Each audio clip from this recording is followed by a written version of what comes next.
Bomba vinda direto dos Estados Unidos. Eduardo Bolsonaro sumiu de novo. E não é aquele sumiço preguiçoso de domingo, é silêncio calculado. Quem lembra da última vez? 3 dias fora do radar. Ameaças no Brasil contra Alexandre de Moraes e, puf, apareceu no Texas, jurando que não voltaria mais e que faria a luta dali. O roteiro foi tão teatral que parecia ensaiado. Agora, 48 horas de escuridão nas redes e no mesmo compasso, o Senado americano aprova o fim do tarifaço contra o Brasil. Coincidência? Até pode ser, mas política raramente depende do acaso. O enredo é mais simples do que parece. Em Washington, os senadores empacotaram o recado em linguagem diplomática. Motivações políticas, necessidade de corrigir distorções. Mas a mensagem é direta. As tarifas que serviam de muleta para peitar Brasília viraram peso morto. A carta que Trump mandou a Lula foi levada à mesa. E segundo o próprio Lula, foi jogada de volta na cara do ex-presidente durante a reunião. Você escreveu isso aqui. Depois disso, Trump tentou escapar do assunto Bolsonaro. Concordou com metade do enredo. Perseguição da Lava Jato, Moro ministro, rei morto, rei posto. E empurrou a conversa para frente. Quem erra, muda de tema. Velha tática. Só que enquanto um finge que negocia, outro contabiliza votos. O placar no Senado saiu, 52-48. Apertado, mas suficiente para abrir a porteira. Para Trump, derrota dupla. Primeiro porque perde a única carta de barganha imediata com o Brasil. Segundo porque expõe fissuras na própria base. 5 senadores do seu campo atravessaram a rua. Quem vive de maioria não gosta de ver rachaduras em público. E quando a rachadura nasce por pressão econômica, é mais difícil colar com discurso. Mas ele não queria negociar com o Brasil? Queria, com faca e queijo na mão. Tarifa alta de um lado, promessa de acesso do outro. A ideia era usar o tarifaço como moeda para arrancar contrapartidas em setores sensíveis, minerais críticos, cadeias de semicondutores, insumos estratégicos. Tem um detalhe, porém, que não cabe no slogan. Construir autonomia nesses setores leva anos, custa dezenas de bilhões e exige mão de obra que hoje só a China domina em escala. Não é abrir uma fábrica de parafuso, é erguer refinarias complexas, atravessar licenças ambientais e, em alguns casos, marcos regulatórios vinculados a material radioativo. Pressa, aqui só dá prejuízo. Se você quer ter seu comentário lido e comentado por nós aqui do canal, clique neste botão com o cifrão indicado na figura doando R$25 e escreva seu comentário pago. Pega o exemplo do escândio. Elemento raro, útil em ligas de alta performance, aeronáutica, espacial. Aplicações onde leveza e resistência não são luxo, são requisito. Refinar até chegar ao padrão industrial é uma via crucis de muitas etapas, várias delas sujas, caras e amarradas a controle rígido. Falta gente que saiba operar o processo do começo ao fim. E gente qualificada não se forma em curso intensivo de fim de semana. Sem transferir know-how, que Pequim não tem motivo para ceder. O tempo de maturação se torna um oceano. Galho é outro nó. Subproduto do alumínio aparece num resíduo minúsculo do refino. Dali até virar material útil em chips, LEDs, sensores. Tem um mundo de engenharia. E de novo, instalações caras, raras e sensíveis. Você pode injetar dinheiro, emitir decreto, prometer céu e terra. Ainda assim, não existe atalho. Entre o anúncio e o primeiro lote viável, passam anos. E enquanto isso, a indústria precisa de peça hoje, o exportador quer vender amanhã, o eleitor cobra ontem. Lembrando a vocês de curtirem o vídeo, não deixarem de se inscreverem no canal e ativar o sininho para que o YouTube te notifique toda vez que nós postarmos mais um vídeo do canal. E confiram na descrição do vídeo em como você pode deixar de ser trouxa com o anti-otário, como algumas pessoas já fizeram e não perderam tempo. Além disso, há maneiras de acessar ferramentas de inteligência artificial que permite otimizar seu trabalho. Link lá na descrição do vídeo. É por isso que o tarifaço virou problema interno. Ele nasceu como pressão sobre adversários e virou pedágio para aliados. Encarece peça brasileira que abastece fábrica americana. Derruba a competitividade de quem exporta de lá. Aperta margem de distribuidor que trabalhava com café importado e produto doméstico. Quando a conta fecha no vermelho, o telefone dos senadores não para. E o recado que chega não vem embrulhado em ideologia. Vem com valor, prazo e ponto de equilíbrio. A política sente. Sem tarifas, o tabuleiro muda. A Casa Branca perde a carta fácil na mesa com Brasília. Lula pode negociar sem a sombra de um porrete tarifário sobre a cabeça. Se quiser, pode até nem negociar. E isso corrói a imagem que Trump gosta de vender. A do negociador que sempre tem uma saída, uma ameaça, um trunfo. Não desta vez. As cartas estão com a China no longo prazo e no curto, com o Congresso que cansou de pagar o custo do gesto simbólico. Ah, mas ainda falta a Câmara. Falta. E é aí que mora outra dor de cabeça. Se na casa mais difícil o projeto passou com votos cruzando a linha partidária, por que travaria onde a pressão é ainda mais pulverizada por distrito, doador e interesse local? O presidente da Câmara pode segurar pauta, mas não segura eternamente o relógio político. Quando o setor produtivo chia em coro, a votação vira inevitável. Veto? Pode acontecer e pode cair. O mesmo Senado que abriu a porta tem número para empurrar até o fim. Enquanto tudo isso ferve, Eduardo Bolsonaro some. Talvez esteja descansando, talvez esteja alinhando o roteiro, talvez esteja repetindo a cena do Texas. O ponto não é adivinhar destino, é notar padrão. Quando o vento vira contra, a turma do posteio diário some do holofote. Silêncio. Na política digital também é mensagem. Ou aguardam ordem de marcha, ou procuram a foto institucional que reconfigura a narrativa. Quem vive de engajamento sabe a hora de tirar o pé. No Brasil, a leitura pragmática tende a prevalecer. Com a tranca tarifária afrouxando, a exportação respira. Soja segue reinando no Oriente, mas a lista de itens beneficiados pode crescer. Insumos, intermediários, máquinas, partes e peças. Fica mais fácil travar contratos, planejar safra, organizar logística. Portos e ferrovias ganham prioridade. E numa ironia fina, a mesma estratégia que tentou isolar fornecedores alternativos acabou fortalecendo quem manteve a ponte aberta. No fim, sobra a moral do capítulo. Barganha é matemática. Quem tem voto dependente de dinheiro privado, escuta quem paga a conta. Quem depende de cadeia global não brinca com tarifa como se fosse meme. E quem tenta negociar com carta vazia na mão, descobre cedo ou tarde que o outro lado já aprendeu a ler blefe. O Senado americano falou com números, o mercado com preços, o Brasil com paciência. E o silêncio de certos perfis, esse fala por si. Se a próxima cena for a Câmara confirmando o recuo, veremos. Por hora vale anotar. O tarifaço que já foi símbolo virou estorvo. E quando o símbolo vira estorvo, cai. Quem acompanha de perto sabe. É nessa hora que as narrativas mais barulhentas perdem força e os fluxos reais mostram quem manda. Aqui, como sempre, o dinheiro deu o veredito que os discursos tentaram adiar. Por quê?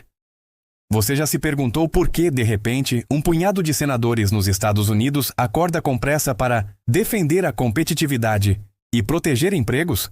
Não é mistério. Eles vêm de estados onde a soja é rainha.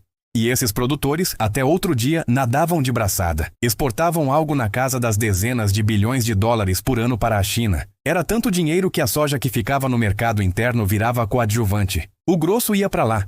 Só que o tabuleiro mexeu. Pequim decidiu priorizar Brasil e Argentina. E, em uma jogada que eu chamo de teimosia disfarçada de estratégia, a Casa Branca apostou em isolar ainda mais os chineses e convenceu Buenos Aires a cortar pontes. Resultado? A China reduziu compras dos hermanos e aumentou ainda mais a dependência do grão brasileiro. Os EUA, que já tinham virado coadjuvantes nessa venda, ficaram olhando. Agora, segura essa ponta. Nos EUA a campanha tem gasolina privada. Empresário financia deputado e senador. E lá o voto é distrital. Não é como aqui, onde o partido leva cadeiras conforme o percentual de votos do estado. Imagina São Paulo dividido em 55 partes. Em cada uma, só o mais votado leva. E para piorar o funil, basicamente 2 times em campo. Republicanos e democratas. Você junta esse desenho com financiamento livre e adivinha quem tem a chave do cofre? Quem tem mais dinheiro? Quem tem mais dinheiro? Os setores que estavam faturando alto com a China, tipo o agronegócio da soja. Se o fluxo seca, os cheques da próxima campanha secam junto. Aí o recado chega com letra caixa alta. Ou você vota como a gente quer, ou a gente financia o seu adversário.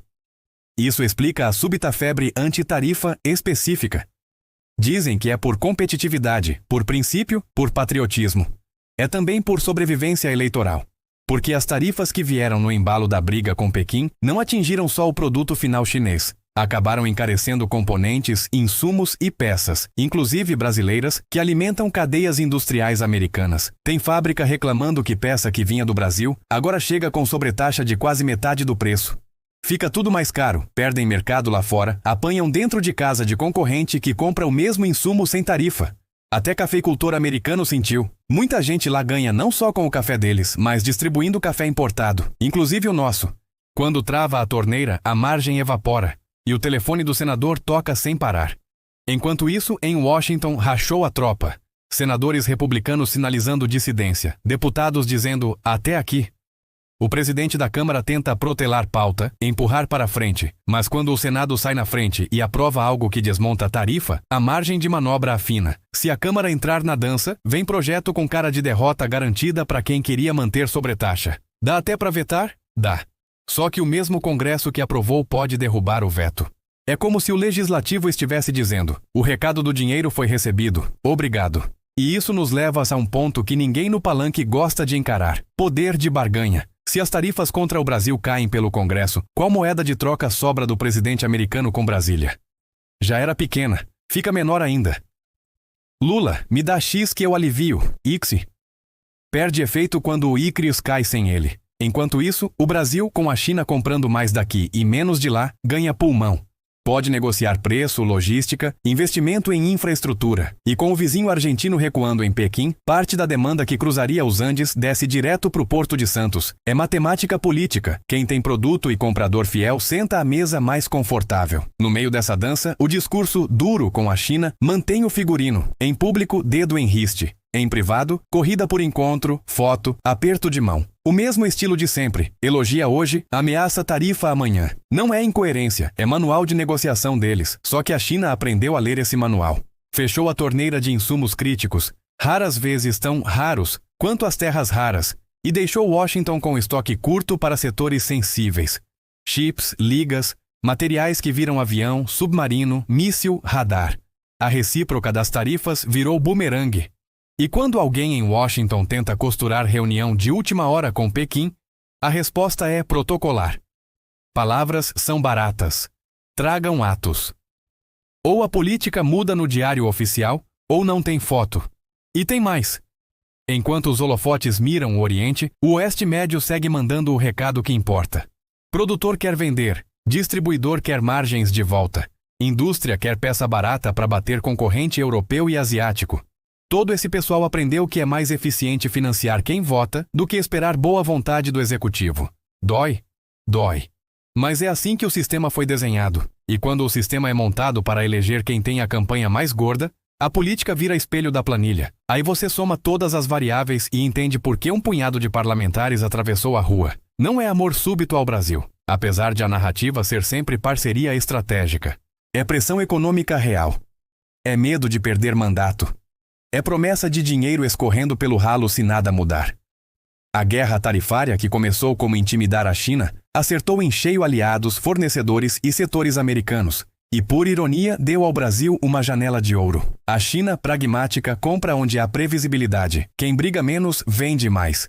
Lembrando a vocês de curtirem o vídeo, não deixarem de se inscreverem no canal e ativar o sininho para que o YouTube te notifique toda vez que nós postarmos mais um vídeo do canal. E confiram na descrição do vídeo em como você pode deixar de ser trouxa com o anti-otário, como algumas pessoas já fizeram e não perderam tempo. Além disso, há maneiras de acessar ferramentas de inteligência artificial que permite otimizar seu trabalho. Link lá na descrição do vídeo. Enquanto isso, por aqui tem político que prefere narrar o roteiro pela lente do fanatismo de torcida. Se apertou a mão, é amigo. Se falou grosso, é inimigo. Só que geopolítica não é futebol. O mesmo líder que posa sorrindo ao lado de um rival é o que assina na semana seguinte a tarifa de 100% sobre o rival. Na cabeça dele, isso é coerência. Conversa quando precisa. Pressiona quando compensa. A contradição aparece quando o outro lado resolve não jogar o jogo das fotos e exige antes mudança concreta. E aí, meu amigo? Não tem tweet que resolva. No curto prazo, a tendência é clara. Se o Congresso americano desmontar as sobretaxas contra o Brasil, a soja e uma lista de insumos e bens intermediários tendem a circular com menos pedágio. O dólar e a logística vão continuar pesando. Nenhuma ilusão aqui, mas a trava política perde força. Para o Planalto, isso significa negociar de igual para igual com Washington, sem ter que pagar pedágio de humilhação pública. Para o produtor brasileiro, significa calendário, plantar com menos incerteza, vender com menos solavanco, travar preço com cliente que quer contrato longo. Para o investidor, é sinal de que cadeia de valor pode se reorganizar com menos ruído e mais obra. Ferrovia, armazém, porto. Se você quer ter seu comentário lido e comentado por nós aqui do canal, clique neste botão com o cifrão indicado na figura doando R$25 e escreva seu comentário pago. E os Estados Unidos? Vão continuar tentando equilibrar 3 pratos. Conter a China, acalmar o próprio empresariado e não sangrar voto no interior. Quando esses pratos começam a cair, o Congresso corre e pega um pelo cabo. Tira essa tarifa daqui, pelo menos essa. É por isso que eu digo, não se deixe levar pela espuma. Olhe para os fluxos. Siga o dinheiro. Veja quem financia quem e quais votações movem a agulha. A moral do enredo é menos épica do que parece, mas explica mais do que discurso inflamado. Quer um último detalhe? O silêncio às vezes grita. Quando um figurão que vive de bombar rede social some por 2 dias, não é férias, é radar ligado, telefone quente, espera de sinal. Se vier ordem de marcha, volta falando grosso. Se a maré virar, reaparece com tom moderado, de preferência com uma foto institucional para dar verniz. Política digital é assim. O post não é opinião, é termômetro. Quando um senador decide que precisa agradar doador, a fábrica que compra componente brasileiro e que emprega gente em dólar, muda de rumo. Quando a China redireciona a compra para cá, o caminhão passa na sua estrada, o porto mexe no seu bairro, o câmbio mexe na sua feira. Geopolítica é distante até entrar na sua nota fiscal. Se você quer ter seu comentário lido e comentado por nós aqui do canal, clique neste botão com o cifrão indicado na figura doando R$25 e escreva seu comentário pago. Resumindo sem floreio, a pressão do dinheiro apertou. O Congresso americano deve aliviar tarifa. O Brasil ganha fôlego, a barganha do presidente de lá encolhe e a do daqui cresce. A China, pragmática, compra de quem entrega. E quem vive de voto em distrito com campanha bancada por quem vendeu soja para Pequim durante anos, vota conforme a planilha pede. O resto é legenda. Se esse mergulho te ajudou a ligar os pontos, deixa um comentário dizendo o que mais quer ver destrinchado, dá o like para empurrar o algoritmo e se inscreve para não perder os próximos capítulos. Aqui a gente não cai em narrativa pronta. A gente desmonta a máquina peça por peça, até fazer sentido.